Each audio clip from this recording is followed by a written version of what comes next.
the Honorable Prime Minister of India, Shri Narendra Modi ji, the Right Honorable Christopher Luxon, the Honorable Prime Minister of New Zealand, dignitaries, ministers, head of think tanks and institutions, and our very many friends.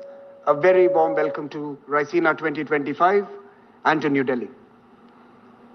10 is a good number, and Raisina is 10 today.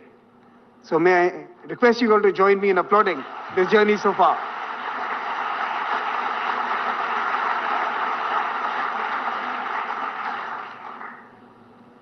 We are not planning to slow down. The Conference on Geopolitics and Geoeconomics that we started 10 years ago now has audiences and stakeholders worldwide. It is incubating ideas and partnerships that will help shape a future order that is definitely but struggling to emerge. Rabindranath Tagore once hoped our minds would be led forward into ever-widening thought and action. Raisina has opened up those horizons for many of us. Helping in this journey is not just this flagship conference in New Delhi, which this year will see a participation of 4,000 stakeholders from across the world, from 131 countries. But Raisina now also has forums in the United States, Australia, Japan, and the UAE. This year, the Honorable Prime Minister, during his visit to France, also announced the launch of the Raisina Mediterranean, which we will host in Marseille. We have broadened our audience in other ways as well. Our Young Fellows program has been running for 15 years. In fact, it predates the dialogue. Our alumni, we have counted 2,500 so far in 130 countries, are helping change the world through leadership positions in government, business, media, and civil society. At our Raisina Forum for the Future of Diplomacy, early career diplomats gather to build the bridges needed in this complex new era. We have now 200 of these early career diplomats. Raisina Platforms also introduces young scholars to the important policy debates of our time. This year, our Global Student Challenge has assembled teams from 60 top-rated universities and schools across the world. And our Raisina Hackathons saw the participation of 2,500 young people from 90 higher education institutions in Indian cities. The 10th edition of the Raisina Dialogue is as much an occasion for looking ahead as it is for reflecting on the road traveled. Our theme this year, Kala Chakra, the Wheel of Time, reflects this circularity of the past, present, and future that is always evolving. Time is eternal, change is constant, even as politics shifts directions. The motive force propelling Raisina 2025 are the well-being of people, the quest for peace, and the stewardship of our planet. These are the pressing priorities facing our humanity, and they are also the culmination of the dialogues, years of discussion so far. In 2016, we set out to connect Asia with itself and with the world. In doing so, we took the task of understanding multilateralism in a multipolar world. That vital project has engaged us ever since. 2020 changed our societies and our nations forever. Our attention turned to the dynamics of a viral world, a world of viruses and vaccines, of expansionist and revisionist powers, and of information and news that fed our biases. Yet, some geographies remained a beacon of hope. In particular, India's G20 presidency was a lighthouse in the tempest. And last year, we sat down and devised new strategies and frameworks to engage a brave new post-pandemic world. These are many threads that the Raisina Dialogue 2025 weaves together for you. Kala Chakra, people, peace, and planet, the proposition that brings us here today. Our Prime Minister has invested in these through his decisions and actions. The US and European leadership has expressed the same desire. Many number of leaders from the Global South also expect the same from the frameworks that we so design. When we all seek the same end, why are we so far apart? Let us bridge the distance here in New Delhi at the Raisina Dialogue. Conversations are the first step towards peace, progress, and prosperity. However hard the circumstances, we cannot allow dialogue to die.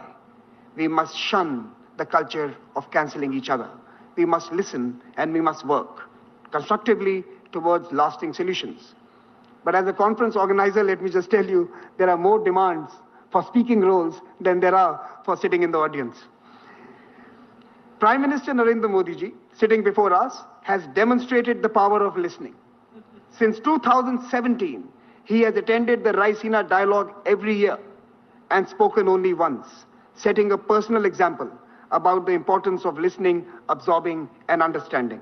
His tireless efforts to promote dialogue on the world stage are also an inspiration. As he urged us recently, quoting the poet Rumi, "Raise your words, not your voice. It is rain that grows flowers, not thunder." Our hearts are filled with pride that Raisina Dialogue has evolved into a truly global public square. Incubated by India and nurtured by the world, this arena has allowed 1,000 ideas to bloom, nourished by the constant showers of wisdom that does not take anything as a given, that challenges what is, and dares to visualize what could be. I welcome you all once again to the dialogue and to our Raisina family. Let us debate, let us disagree, and let us discover. And let this begin now. Thank you so much for joining us in New Delhi. Let me now invite the chairman of the Observer Research Foundation, Mr. Sanjay Joshi, to introduce the theme and our speaker this evening. Mr. Joshi.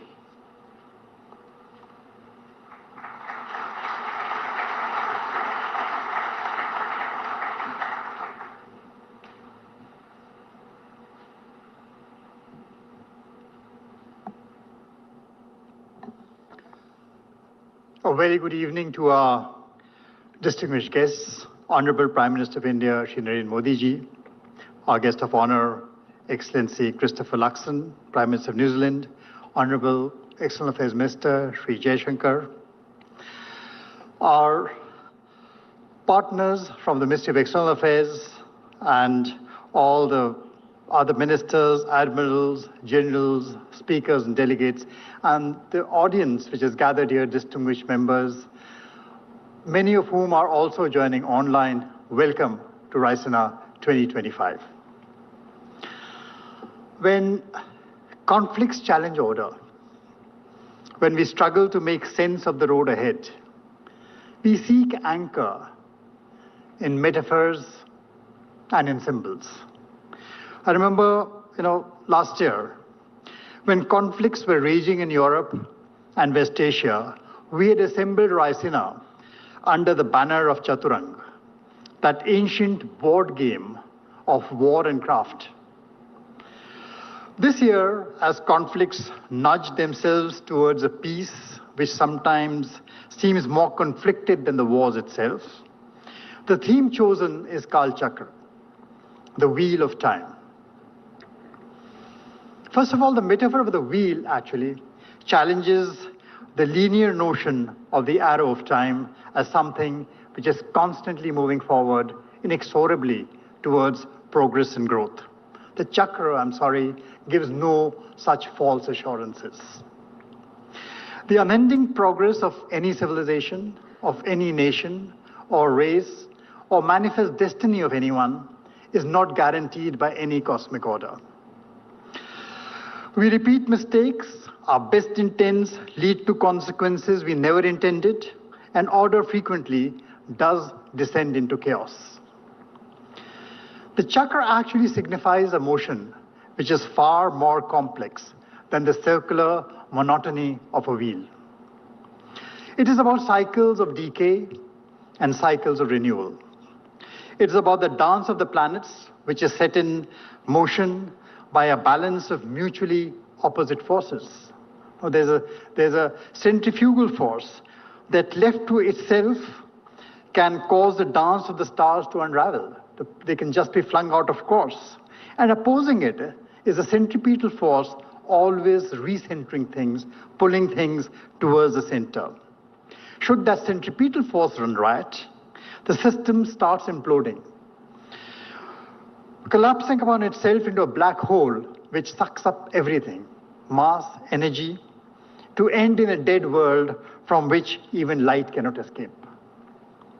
At one extreme of the spinning vortex of time is a fragmenting order, which is called the mandal, the fragmenting pattern, tearing apart the cohesion of societies, disrupting the environmental balance, hyper-individualism, ecological collapse, dissipating into a world of entropic decay.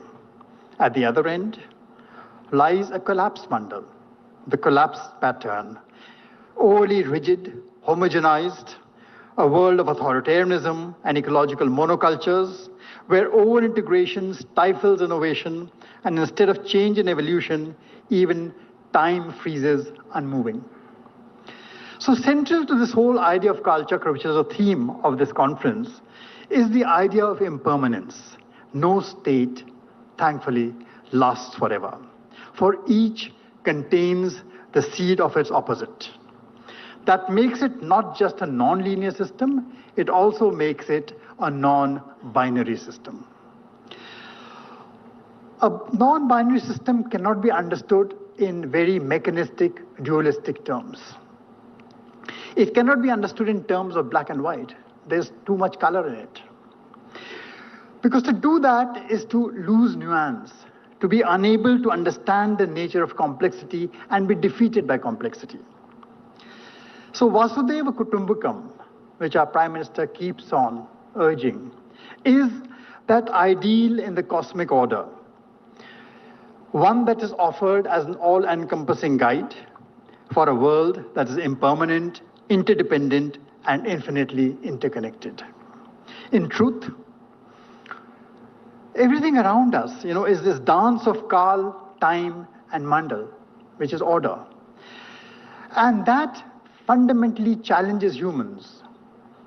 Remember, in Buddhism, ultimately, this calibration between the two is not defined as a goal. It is defined as a practice. It is something which must be kept on constantly. It is not an endpoint.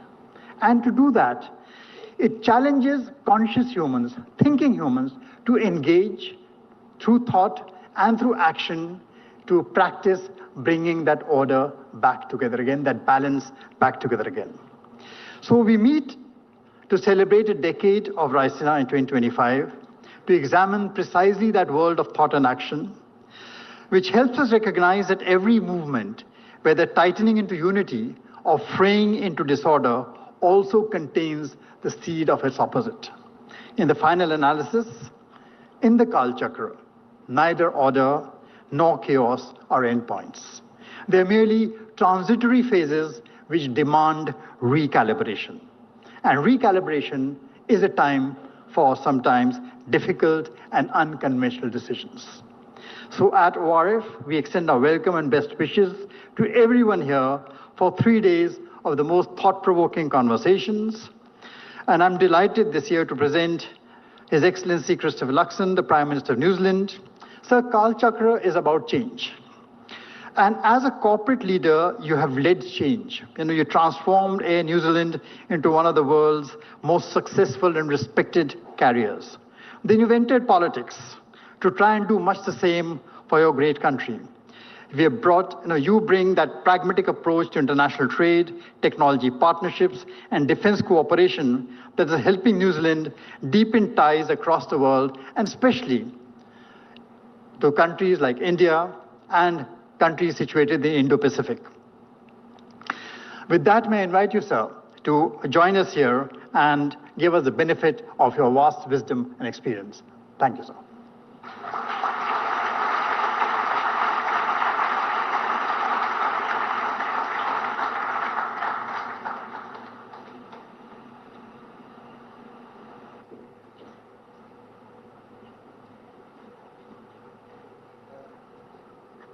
Namaskar, Sat Sri Akal, Kia ora, and good afternoon, everyone. What an absolute honour it is to stand on this stage to inaugurate this august dialogue with none other than the Honourable Prime Minister Modi. My good friend, can I say thank you so much for generously welcoming me to India and for our very warm discussions that we had this morning. I'm a great admirer of your extraordinary achievements as Prime Minister, as you know. In the almost 11 years that you've occupied the Prime Minister's office, you have weathered the COVID storm and still managed to expand India's economy by 50%. You have lifted 250 million of your countrymen out of poverty and eliminated extreme poverty. And today, India is at the leading edge of technology with massive innovative potential. You were the first country to land on the moon's south pole, and in the process drawing the world's attention to India's extraordinary technological prowess. And Prime Minister, during your tenure, the men in blue have been the most dominant side in cricket's white ball competitions, most recently winning the Champions Trophy last week in Dubai against my men in black. Yes. And breaking many, many New Zealanders' hearts in the process, including mine, but I will be the bigger person and just say congratulations.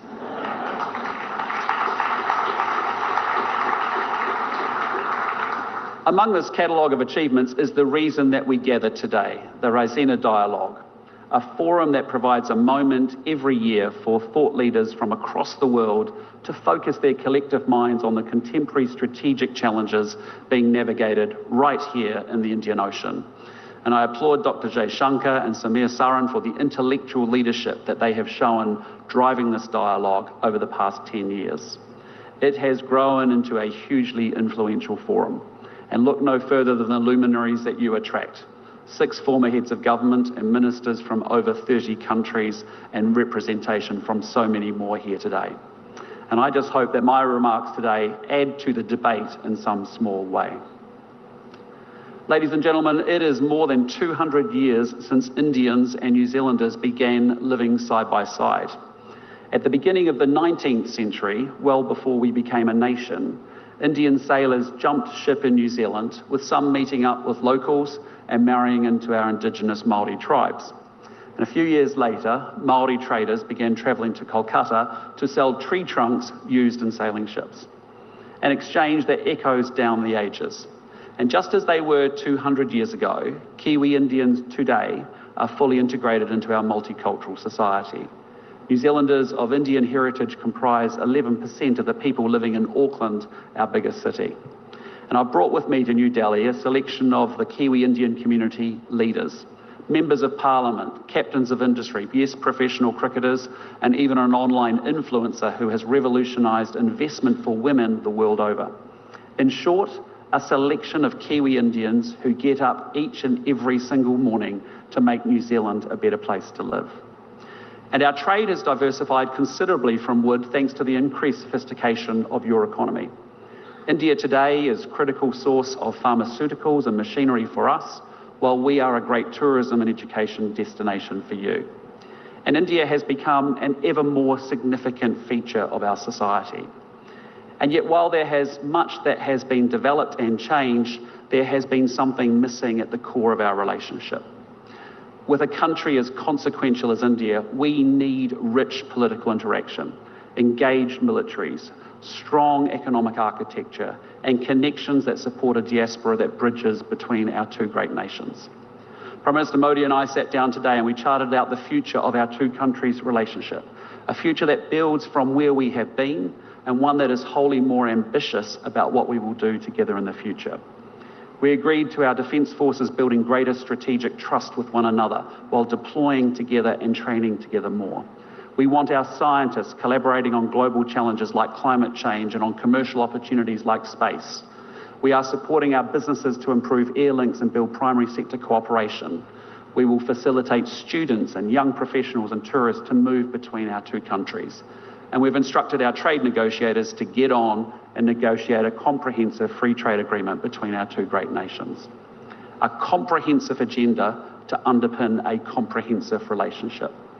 And as we both look to the future, the opportunity for both of our governments is to sustain that momentum, not only to follow through on the commitments that we have made to one another, but to proactively build on that platform by exploring new opportunities and creating new architecture, to ensure that we are creating strategic trust and commercial connection between two countries at the bookends of our wider Indo-Pacific region. Ladies and gentlemen, it is to the Indo-Pacific that I now turn. And there are many reasons to be excited about our region, and I want to single out the two biggest opportunities. First, India and New Zealand are fortunate enough to live in the world's most economically dynamic region. The Indo-Pacific will represent 2/3 of global economic growth over the coming years. And by 2030, it will be home to 2/3 of the world's middle-class consumers. And India itself lies at the heart of this exciting economic future. And it's easy to focus on the troubles the world faces, but it's worth reflecting for a moment on what economic development at this scale means at a human level. Here in India, you've gone from only the very few in rural areas having a water or power connection to almost everyone. And that means that people have better health and education outcomes, and that in turn creates hope and optimism about the future for individuals and their families. Replicated across literally hundreds of millions of people, that process of development generates dynamic economies. Growth that offers massive opportunities for every country in the Indo-Pacific region and the families and the individuals within them. Now, the second big opportunity is technological change. We are on the cusp of a transformation of our economies and societies in a way that we can barely now imagine. I'm talking about artificial intelligence, which is within reach of achieving the cognitive powers of a human being. But I'm also thinking of a range of other technologies, quantum, biotech, advanced manufacturing, that are going to have profound impacts on our economies. And it has felt like this technological transformation has been long heralded, but never quite arrived.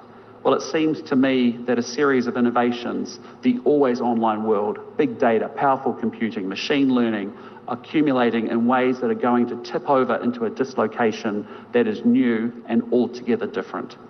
The game is about to change because we are on the cusp of an explosion in the application of AI, a technology that will have an impact across the whole economy, not just in one or two sectors, a technology that will transform the way that we work, the way that we study, and the way that we entertain ourselves, a technology that will force governments to think in entirely different ways about how they deliver public services and secure their nations. And certainly this presents risks that will need to be managed. For example, militaries are already using AI, which means the international community is going to need to develop new norms about how this is done in a way that ensures compliance with the rules of war and also ensures human responsibility in conflict. But my message is that while we need to manage that change, we cannot allow ourselves to be paralysed by the risks. For those who believe that they can outcompete through this period of technological disruption and dislocation, the opportunities are there. The citizens, the companies, and the countries that embrace the coming change will be the ones that reap the dividends. Yet there's also no doubt that there are fundamental trend lines in the Indo-Pacific that present geostrategic risks to both growth and prosperity. And these have long-term drivers that are not going away and have been amplified by recent events. Past assumptions that underpin the previous generation's geopolitical calculations are being totally upended. A fortnight ago, the Singaporean Foreign Minister, Vivian Balakrishnan, put this change very eloquently when he said, "The world is now shifting from unipolarity to multipolarity, from free trade to protectionism, from multilateralism to unilateralism, from globalization to hypernationalism, from openness to xenophobia, and from optimism to anxiety." This is a global change, not isolated to one region. And certainly though we live today in an Indo-Pacific navigating contest and rivalry with a period of strategic uncertainty, I think there are three big shifts that make for challenging times for all of us ahead. The first is that we are seeing rules giving way to power. Previously, we could count on countries respecting the UN Charter, the law of the sea, and world trade rules. That sadly cannot be assumed in an age of sharper competition.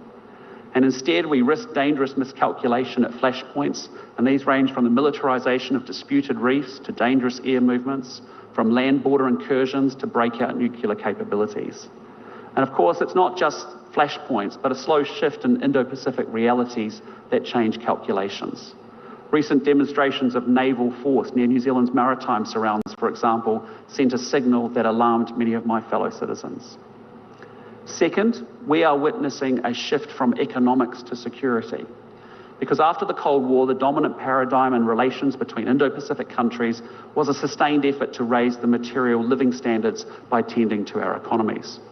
And make no mistake, bread and butter issues still loom very, very large and are a priority for governments all around the region. And indeed, economic growth is my government's highest priority too. But across the Indo-Pacific, we also see governments dedicating increased attention and resource to military modernisation. Military build-ups reflect a need to prepare against uncertainty and against insecurity. And some military build-ups, however, are underway without the reassurance that transparency brings. National security demands are expanding. Governments need to protect their people and assets against foreign interference, cyber attacks and terrorism. In the last few months, a new threat has emerged with damage to critical infrastructure like subsea cables. Well, you can't have prosperity without security, not least when the tools of commerce themselves require protection. The third big geo-economic shift, as I see it, is from efficiency to resilience. Where previously Indo-Pacific economies saw even deeper interdependence as a dynamo for growth, that can no longer be assumed in an age of decoupling. Onshoring, protectionism and trade wars are displacing best price, open markets and integrated supply chains. And so we find ourselves in a world that is growing more difficult and more complex, and especially so for smaller states. However, we must engage with the world as it is, not as we wish it to be. And so, like most countries across the region, New Zealand's strategic policy is being shaped by our assessment of these trends. We have agency to shape the Indo-Pacific that we all want, but we must do so with energy and with urgency. Ladies and gentlemen, as New Zealand looks to protect and advance our interests in the Indo-Pacific, we can only do so alongside partners like India that have a significant role to play in the Indo-Pacific region. In an increasingly multipolar world, India's size and geostrategic heft gives you autonomy. And at the same time, your democratic partners in the Indo-Pacific offer you a force multiplier for our convergent interests. For at a time when democracy is in decline with less than half the world's adults electing their leaders, it truly is an inspiration that 650 million Indians turned out to vote last year in the largest election in history. Your national election is a triumph of logistics, but it's also a triumph of legitimacy. An election that means your leaders serve their people rather than your people serving their leaders. Now, I don't advocate arbitrary divisions between democracies and autocracies, and just because we are democracies, we won't always see eye to eye. Nonetheless, there's truth in the fact that our democratic governance means that we share a belief in the freedom to choose, giving everyone a voice and respect for the rules. Our interests increasingly converge around seeing three ideas as an aligned set of organising principles for our Indo-Pacific region. And the first is that we want to live in an Indo-Pacific where countries are free to choose their own path, free from interference. A region where no one country comes to dominate. And it is a sign of the times that I have to stand here defending respect for sovereignty, yet New Zealand's approach is increasingly shaped around that objective. Just on Saturday, I joined a call led by Prime Minister Starmer focused on what more those contributing to Ukraine's defence can do to support a just and lasting peace, to help a country whose sovereignty and territorial integrity has been so flagrantly attacked. And in my own home region, our fellow Pacific neighbours are navigating geostrategic dynamics that are their sharpest in nearly 80 years. And in a deeply contested world, Pacific partners are being asked to make choices that may undermine their national sovereignty. They risk falling into over-indebtedness. They must make choices about dual-use infrastructure, and they face pressure to enter new security arrangements. New Zealand invests in working alongside Pacific countries to boost their capacity to make independent choices free from interference. Yet size alone cannot inoculate a country from these dynamics. Building strong and diversified relationships is the key to mitigating the risk of dependence on a few. And that is why my government is investing in our key relationships, from traditional partners to thickening and deepening our relationships across Southeast Asia, and in a serious way with India too. And we have a responsibility to invest in our own security as a down payment on our future ability to choose our own path. And that is why New Zealand will be scaling up and doing more to support our own defence. We plan to better resource and equip our defence force to ensure that we can continue to defend our interests, whether in our near region, in our alliance with Australia, or in support of collective security efforts with partners like India. Alongside this investment in capability, we're making tangible contributions across the Indo-Pacific. When I was in Japan last year, for example, I saw firsthand the work of our aviators and what they do to detect and deter North Korea's sanctions-busting activities.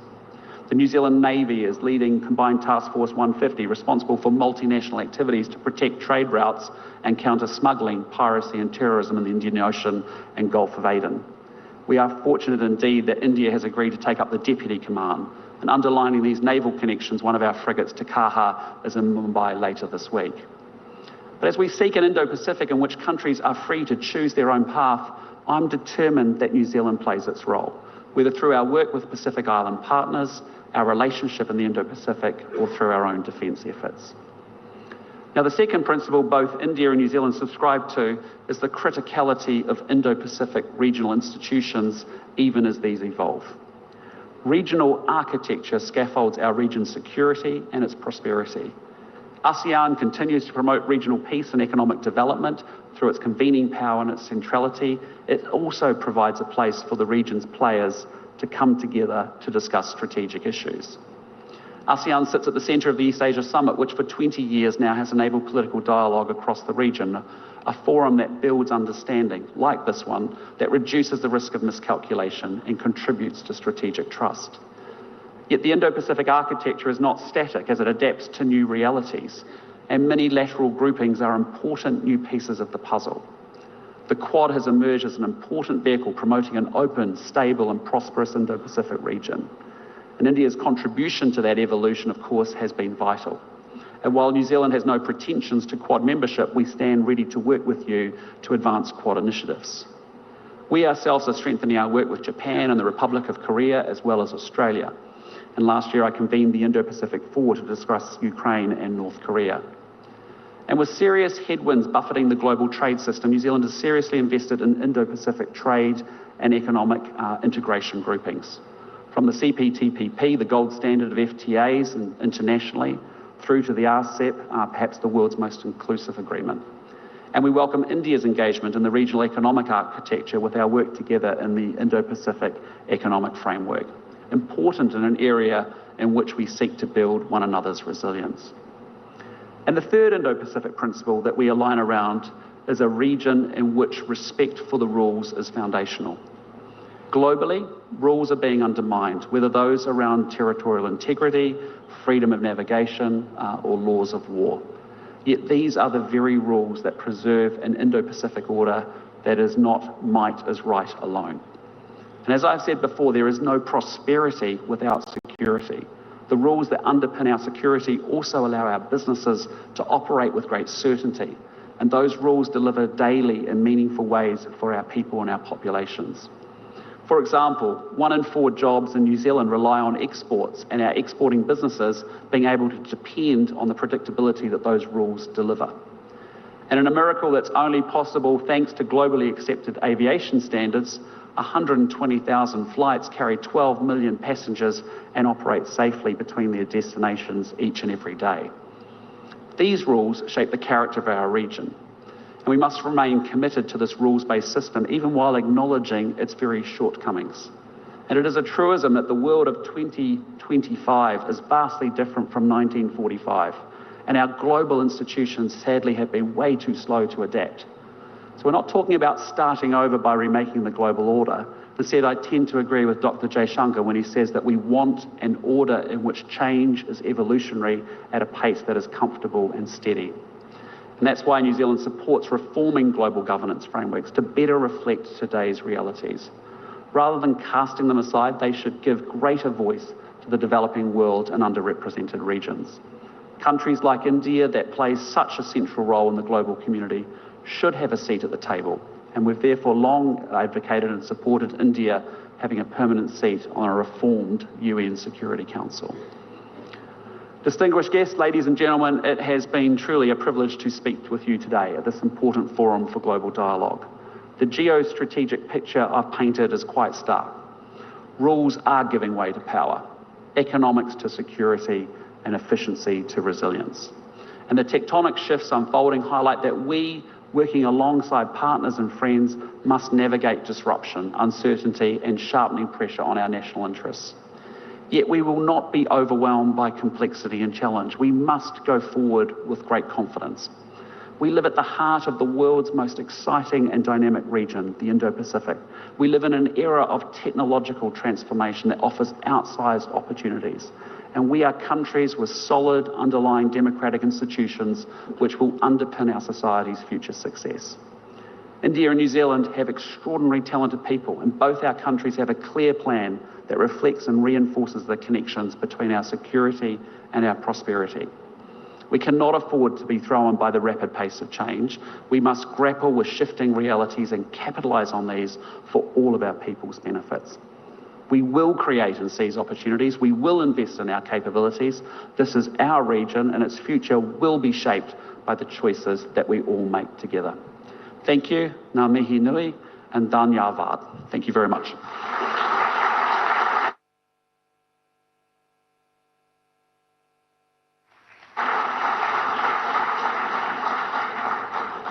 Thank you so much, Prime Minister, and a special thank you for not reminding us of the Test match series in October last year.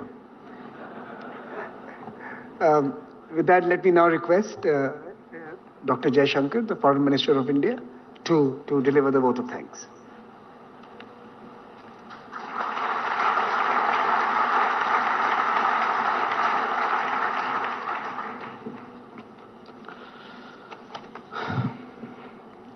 Good evening. It's my privilege to deliver the vote of thanks that will conclude the Raisina Dialogue's inauguration this evening. First, let me thank the chief guest, Prime Minister the Right Honourable Christopher Luxon of New Zealand. As all of you can see, he not only has considerable knowledge of India, but a real commitment to advance our ties. His perspectives on the Indo-Pacific are particularly valuable at a time when the world is debating the nature of the global order.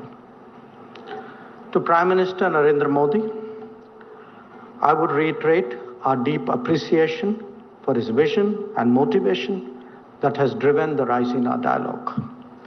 As we begin its 10th edition, I hope that we have lived up to his expectations of India hosting a world-class gathering. To the ORF, I can only restate how much the Ministry of External Affairs values our partnership, and we are glad to see it now expressed across different geographies. But most of all, to all of you, participants and delegates, the Raisina would not be what it has become without you. Please keep coming, please keep arguing, please keep listening. Ladies and gentlemen, the world order is clearly undergoing a great churn. This requires leadership, the kind that we have in the room today. It requires systems to think differently, not simply falling back on old assumptions to deal with new situations. And it requires honest conversations, fresh ideas, and creative solutions. The value proposition that Raisina offers in that regard is higher than ever. So I know I speak for all of you in saying, let the dialogue begin. Thank you.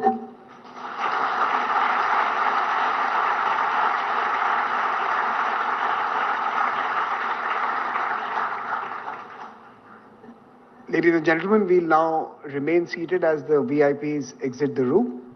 And just give us a little more of your time for this inauguration ceremony. We will have you out soon. You've been invited to specific dinners. Please attend those. Some have been invited to our gala opening dinner in the lawns outside. We look forward to receiving you there. But do allow the VIPs to leave the room.